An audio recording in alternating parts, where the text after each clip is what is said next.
இறை வார்த்தையில் இணைவோம், நம் ஆன்மீகத்தை பலப்படுத்துவோம். கிறிஸ்து இயேசுவில் எனக்கு பிரியமான அன்பு சகோதர சகோதரிகளே, ஆண்டின் பொது காலத்தின் 2வது வாரம் புதன்கிழமை இன்று நம் ஆன்மீக சிந்தனையாக கொடுக்கப்பட்டிருக்கின்ற நற்செய்தி வாசகம் மார்க்கு எழுதிய நற்செய்தி 3ஆம் அதிகாரம், இறை வார்த்தை 1 முதல் 6 முடிய. ஒவ்வொரு நாளும் இறை வார்த்தை நம் ஆன்மீகத்திற்கு எப்படி ஊக்கமளிக்கிறது என்பதை நம்மால் காண முடிகிறது.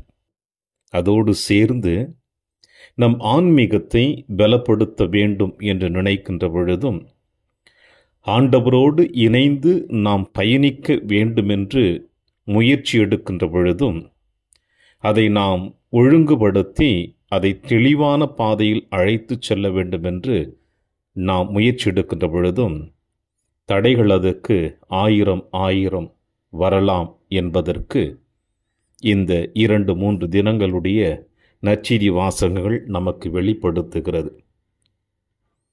அந்த வரிசையில் பார்க்கின்ற பொழுது இன்றைய நற்செய்தி வாசகத்தை நாம் கவனமுடன் செவிமடுத்தோம் என்றால், ஆண்டவர் இயேசு கிறிஸ்து தொழுகை கூடத்தில் இருந்த கை சூம்பியவரை குணப்படுத்துகின்ற புனிதத்தின் நிலைமையைத்தான் என்று காண முடிகிறது. அவனுடைய நோயிலிருந்து விடுதலை கொடுக்கிறார், பாவ வாழ்விலிருந்து விடுதலை கொடுக்கிறார். ஒரு மனிதனுக்கு வாழ்வு கொடுப்பது என்பது, ஒரு மனிதனுக்கு உதவி செய்வது என்பது எந்த நேரத்திலும் யாராக இருந்தாலும் செய்யலாம் என்பதுதான் நம் அனைவருடைய எதிர்பார்ப்பு. ஆனால் யூத சமயத்தினுடைய கோட்பாடுகளின்படி உதவிகள் என்பது செய்யலாம், ஆனால் ஒரு குறிப்பிட்ட நாளில் எந்த உதவிகளையும் செய்யக்கூடாது என்பதுதான் அவர்களுடைய கோட்பாடு. அதற்கு அவர்கள் சாயம் பூசியது ஓய்வு நாள் என்ற ஒரு வார்த்தை. ஓய்வு நாளில் எந்த விதமான வேலைகளும் செய்யாமல் அமைதியான முறையில் தங்கள் நாட்களை கடந்து செல்ல வேண்டும் என்பதுதான் அவர்கள் வகுத்த திட்டங்கள், சட்டங்கள்.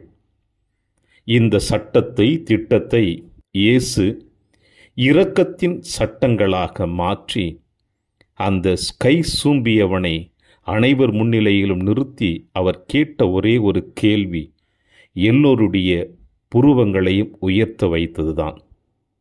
ஓய்வு நாளில் நன்மை செய்வதா, தீமை செய்வதா, உயிரை காப்பதா, அழிப்பதா, எது முறை என்று கேட்டார். அவர்களோ பேசாதிருந்தார்கள் என்று சொல்லப்படுகிறது. பிரியமான அன்பு சகோதர சகோதரிகளே, ஓய்வு நாள் என்பது இந்த யூத சமுதாயத்தில் எப்படி கடைபிடித்தார்கள் என்று பார்க்கின்ற பொழுது, உயிர் ஆபத்தில் இருக்கின்றவர்களுக்கு மட்டும்தான் உதவி செய்ய வேண்டும், மற்றபடி எந்த விதமான உதவிகளும் செய்துவிடக்கூடாது. உதாரணத்திற்கு சொல்ல வேண்டுமென்றால், மருத்துவ உதவி என்று பார்க்கின்ற பொழுது, பேறுகால வேதனையில் துடிக்கின்ற ஒரு பெண்ணுக்கு ஓய்வு நாளில் மருத்துவ உதவி செய்யலாம். அதே வேளையில் ஒருவன் வெட்டுப்பட்டு கையிலோ காலிலோ உடலிலோ ஏதாவது ஒரு காயத்தோடு வருகிறான் என்றால், அவனுடைய காயத்திலே தண்ணீரோடு இணைந்த துணியை அந்த காயத்தில் சுற்றி விடலாமே ஒழிய, மாறாக எந்த விதமான மருத்துவ உதவிகளும் செய்துவிடக்கூடாது. இதுதான் அவர்கள் கொடுத்த சட்டத்தின் முறை. ஒருவேளை ஒருவன் இன்னொருவனை கொலை செய்ய வருகிறான் என்றால் கூட அவன் அப்படியே தான் நிற்க வேண்டும், பயந்து ஓடிவிடக்கூடாது. இப்படி அவர்கள் இந்த ஓய்வு நாளின் சட்டத்தை மக்கள் மீது திணித்து அவர்கள் வாழ்ந்த தருணம்தான். இங்கே இயேசு எடுக்கின்ற முயற்சி, ஒரு மனிதனுக்கு உதவி என்பது எப்பொழுது, எப்படி என்று சிந்திப்பதை விட, உதவி என்று கேட்கின்ற பொழுது அதை தெளிவாக செய்து முடிக்க வேண்டும் என்பதுதான் இயேசு செய்த காரியம். என்ன உதவி செய்தார் இயேசு? பணத்தை அள்ளி கொடுத்தாரா? இல்லை. மாறாக உடல் ரீதியாக, மன ரீதியாக யாரெல்லாம் வாழ்க்கையில் போராடி கொண்டிருந்தார்களோ அவர்கள் அனைவருக்கும் இயேசு செய்த உதவிதான் புதுமைகளாக காணப்பட்டது.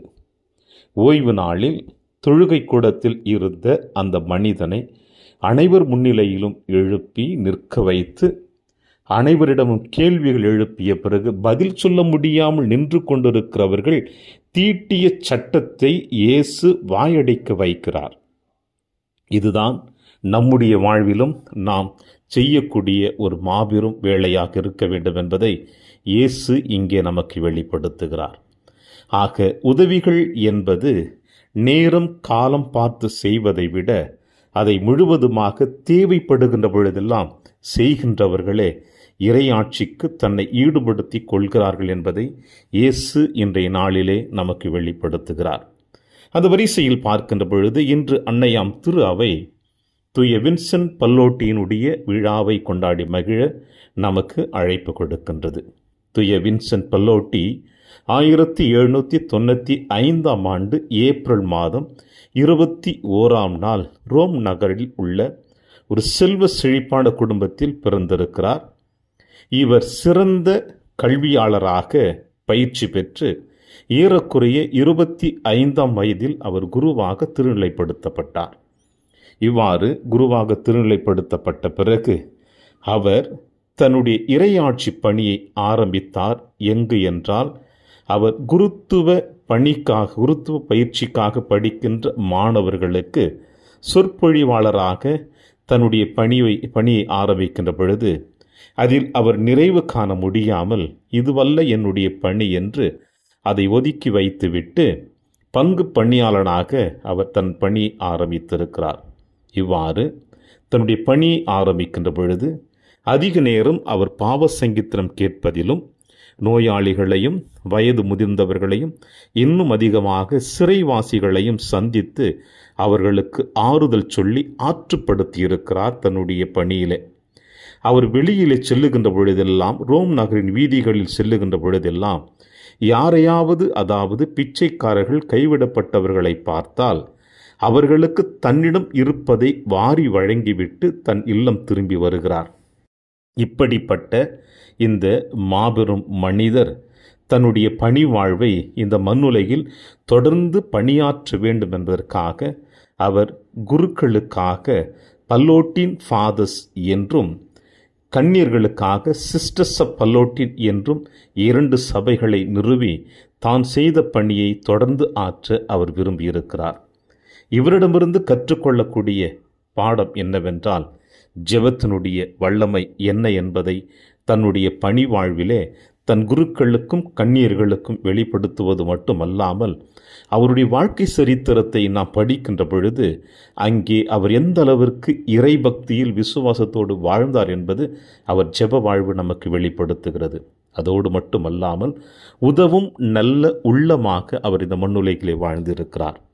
இன்றைய நற்செய்தி வாசகத்திலே கை சூம்பியவனை இயேசு அழைத்து அவனுக்கு உதவி செய்து அவனுடைய உடல் நோயிலிருந்து விடுதலையும் மன நோயிலிருந்து விடுதலையும் கொடுத்தது போல எவரும் தன்னுடைய வாழ்விலே எப்படிப்பட்ட உதவிகளை எல்லாம் செய்திருக்கிறார் என்பதை அவருடைய பாத சுவடுகளை நாம் பின்பற்றி பார்க்கின்ற பொழுது இதோ இன்றைய நற்செய்தி வாசகமும் தூய பல்லோட்டியும் உங்களுக்கும் எனக்கும் கொடுக்கின்ற செய்தி இதுதான். ஓய்வு நாள் என்று ஒரு சட்டத்தை உருவாக்கி அடுத்தவருடைய வாழ்வை பறித்து கொண்டிருக்கின்ற வாழ்வு வாழாமல் பிறருக்கும் நம்மை சார்ந்திருக்கிறவர்களுக்கும் நம்மாலான உதவி செய்கின்ற பொழுது அதுவே கிறிஸ்துவனுடைய தூய பிரசன்னத்தை நாம் உணர்த்துகிறோம் என்பது வெளிப்படுத்தப்படுகிறது என்ற சிந்தனைகளோடு தொடருவோம். இந்த நாளிலே இறையாசீர் என்றும் உங்களோடு.